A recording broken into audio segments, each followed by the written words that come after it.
everybody, it's the Soap Man, and it's time to cut the soap I made last night. This was the hot process batch, double hot process that I was using embeds to get rid of.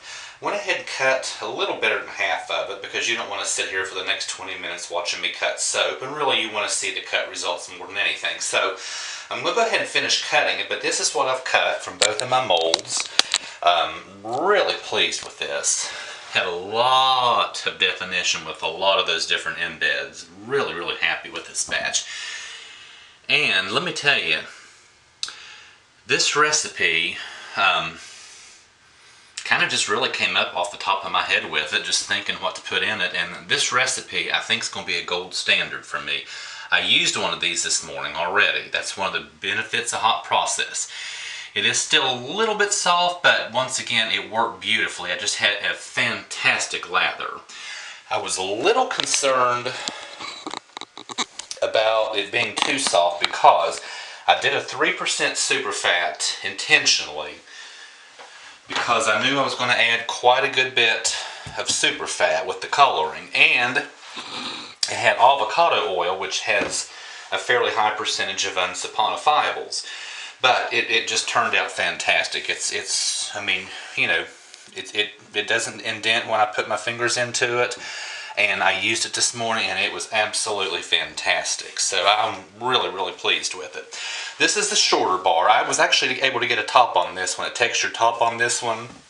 This is the taller bar. Not very pretty. I couldn't get much of a top on that. So we'll go ahead and finish cutting these. Before I do this, another thing about hot process is I always have a lot of scrap left over in the pot. Look at all that. But, I mean, there's a ton of soap in there. That is not going to waste. If you've watched me before, you know I use my cold hot process soaps to wash dishes. Yes, I said I use this to wash dishes, and I'm getting pretty low, so this is all going in the pot to add to my dish soap. And I hope to do a video possibly today. I have some dishes that need to be washed. I also hope this weekend to do and record making some liquid soap, but that has to be done in the kitchen where the stove is. We'll talk about that when I do it. And my kitchen's a mess right now, so I hope to show you how I use my cold and hot process soap to wash dishes, and then I'll have my kitchen cleaned up and I can do that. So let's go ahead and finish cutting these. Of course, each one is uniquely different, and all of these embeds, all of these different colored embeds, that is soap left over from previous projects. If you've watched me, you know this mold. This is my overflow mold, the muffin mold. Whenever I have soap left over from a batch, I pour it in this, let it set up, I let it accumulate, and I either shave it down and make confetti soap, or I let it accumulate and I cube it up and suspend it in hot process soap like this. So all of that soap didn't go to waste. And all of these embeds are cold processed, but they're fully cured, fully safe to use. And even this light lavender color, that was what I had left over. It was actually accumulation of several batches I had left over from previous soaps. So those didn't go to waste. And all of that was added in at superfat. And this soap cooked so remarkably fast. It was a complete 100% gel phase in 15 minutes. I've never had a soap cook that fast. Especially for a large batch like this.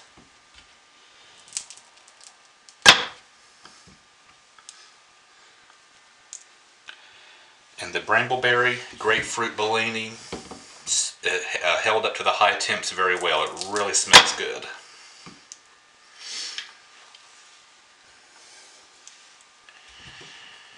Just leave that one a little bit thicker. Okay, let's finish this one. Notice the distinct V pattern in this one. I wish it didn't do it, but the mold that I use, the end pieces are a little more like what I want, just a nice straight piece. The center of the mold bows when it gets full. Don't worry about it since I don't sell these, I give them out, but that's why we have that V pattern, because the mold bows when it gets full.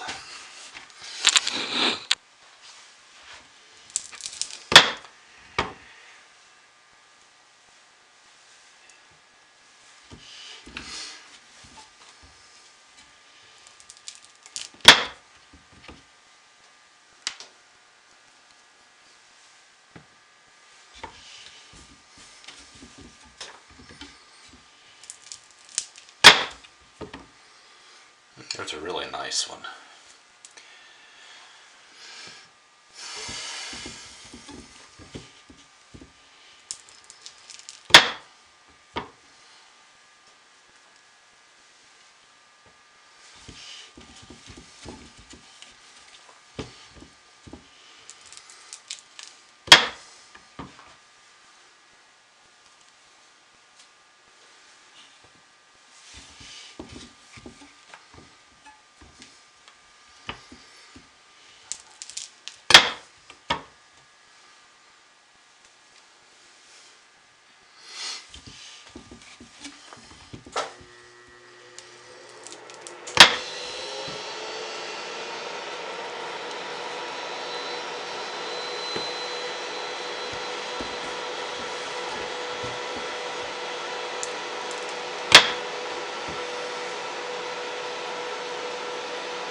There we have it. Okay. Let me cut this off. Alright, that's the dehumidifier running because we are in a basement down here and it's a very moist time of year and I want to keep this room nice and warm and dry. Let me go get one of the ones. Somebody talked to me about packaging, how I package. Well, I'm going to show you, so hold on just a second. I will be right back.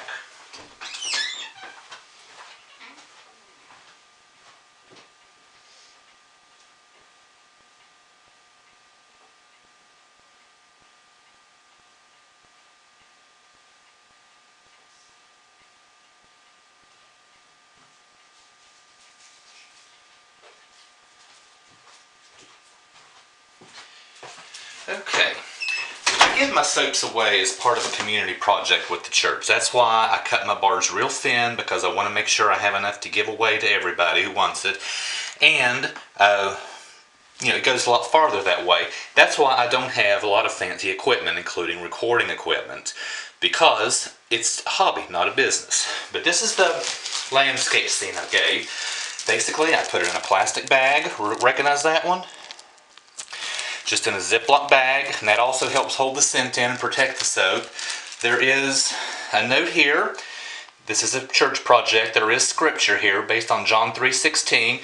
The opposite side of this has how to protect your soap and make it last long. So this is how I package my soap and give it away. I'll be giving this away in a couple hours. Anyway, here are the cut results.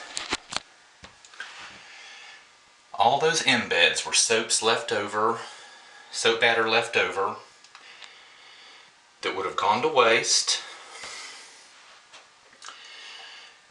I think I had 10 of those muffins.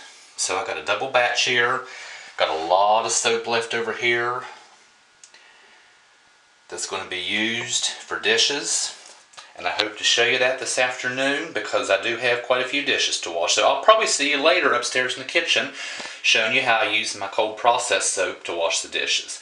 Thanks for watching, everybody, and I will see you later.